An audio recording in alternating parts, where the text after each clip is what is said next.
You are still replaying it. The conversation ended hours ago. And here you are at the edge of the evening, editing it, finding the sentence you should have said, the tone you should have taken, the moment you should have held your ground. And wrapped around that, a smaller, sharper memory. You had planned tonight. Carefully. A quiet room, a closed door, a known sequence of small comforts. And then someone else's sudden idea arrived, a plan, a request, an announcement, and your carefully arranged evening collapsed like a house of cards you had spent all week building. You felt the irritation rise before you could name it, and then the guilt for feeling it at all. Unclench your jaw right now. I mean it, prise your teeth apart. Drop your shoulders away from your ears. Put one hand over your heart and take a breath with me, slowly, and let it go. There are two versions of you standing at the door of tonight. The one who guards the plan at all costs, and the one who can be interrupted without being broken. The sky is asking which one you will bring to the table, and the answer may decide more than just your evening. This is what is moving overhead, and it is moving overhead, and it is moving you. The first quarter moon is hanging in Sagittarius today, and for you, Virgo, that is the fourth house of your sky, the house of home, family, emotional roots, the private room of your inner life. But the moon does not stand alone tonight. It opposes Uranus and Gemini in your 10th house of career and reputation, so the two halves of your life are arm wrestling in the open. Work expectations, deadlines, outside demands shifting without warning while your home front quietly demands its due. Uranus is the planet of the sudden, and it has only just settled into Gemini for the long haul. This is early in a many-year story about your public life, and today is one of its opening scenes. Yet there is mercy in the geometry. The moon sits in a flowing trine to Jupiter in Cancer, in your 11th house of friends and networks, and that single soft aspect is the sky drawing a line of light toward your people. Add Mars in Cancer beside Jupiter, and the message is unmistakable. Your lifeline today runs through your community, not your solitude. Venus, radiant in Libra, warms your 2nd house of money and self-worth. Saturn and Neptune, both retrograde in Aries, move slowly backward through your 8th house of shared resources, rechecking old terms. Pluto presses through Aquarius in your 6th house of work and health. And in the deeper, older sky, the Vedic one, the moon spends today in Jyeshta, the eldest star, ruled by Mercury. Your own ruler, Virgo. The moon is speaking your language right now. It is the star of the one everyone leans on, the keeper of other people's secrets. The competent eldest child, which means today's feelings arrive with your accent, precise and heavy at once. Mercury itself spent this summer moving backward through your hidden 12th house, and only turned direct weeks ago, leaving its shadow on the 6th of August. The residue of that review is still settling in your nervous system.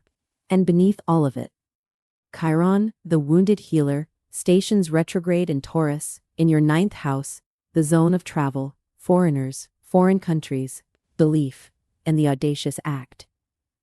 It has been retracing the first degrees of Taurus since early August, reopening an old wound around daring. 1 week from today, a partial lunar eclipse falls in Pisces, in your 12th house of endings and dreams, closing the chapter of this whole season. And the sun, right now, is in the final breath of Leo. Within a day it crosses the threshold into Virgo. Tomorrow, your season begins. Your solar new year is arriving while you sleep. In love, and in the rooms where you work, the dynamic today is this. You may find yourself doing the emotional bookkeeping for two, leaning in to smooth, to organize, to hold the fragile things steady in a relationship, at a desk, in a group text. Venus in Libra is softening your sense of worth, whispering that you are lovable outside of output, while Saturn and Neptune in your 8th house blur the lines of what you owe and what is owed to you. Be careful with money today. No risky decisions, no sudden generosity you cannot explain. A conversation about honesty wants to happen. If you have been hiding something to keep the peace, the current transits suggest the peace is already costing more than the truth would. Clear the air. And at work, do not push. The sky warns against forcing a slow-moving person or process. Lead with steady clarity instead of pressure. Do your best, and then stop. But here is the reframe, the center of everything, and I need you to hear it slowly. What feels like disrespect to your plan, the interruption, the changed deadline, the idea that arrived with no warning is not chaos. It is the curriculum. Chiron in your 9th house is the teacher who is a multitasker, It taught music, the art of war, and healing, all at once. And it teaches by audacity, the chutzpah of attempting what others call impossible, of getting away with something outrageous through a mixture of timing, cockiness, and ability.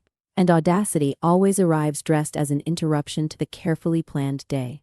You have been praised your whole life for being easy, for fixing, for anticipating, for never needing anything. That is the wound Chiron is retrograde to reopen.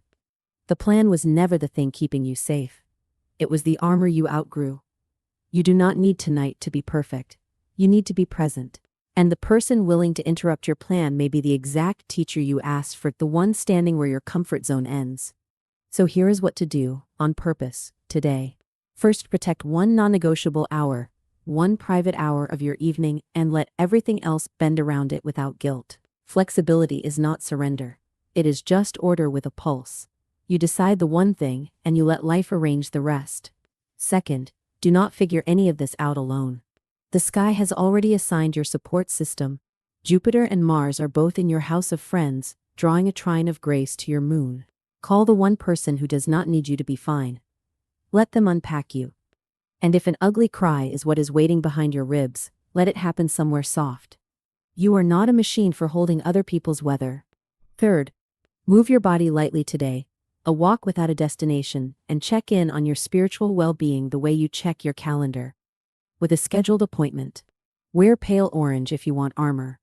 It is your lucky color today, and the window between 3 and 4 this afternoon carries the day's easiest current. Aim your hardest conversation for that pocket. Name one home priority and actually do it, even small. Because for you the room is the psyche. And order on the shelf is breath in the chest. And about that whisper you keep hearing, the faraway place, the trip that keeps appearing at the edge of your mind? Chiron in your 9th house is the zone of foreign lands, and it says the destination is not idle. If Turkey has been calling, let it call louder. Now fork in tonight. You came in holding two versions of yourself, the guard and the greeter.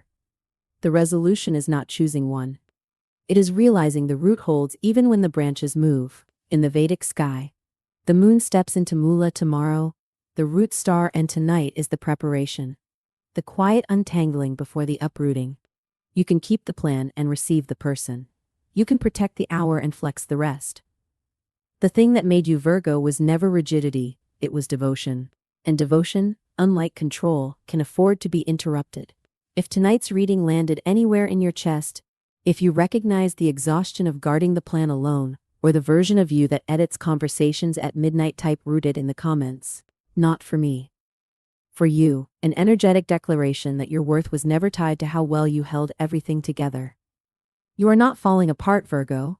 You are being rerouted, just in time for your own new year, which begins before you wake. The sun crosses into your sign tomorrow, and it brings you nothing to perfect and everything to receive. So let one small thing go unarranged tonight. Leave one shelf unstraightened. Let one sentence go unsaid. The root is still there, alive and deeper than you know, holding you steady while the branches reach for what you were never meant to carry anyway.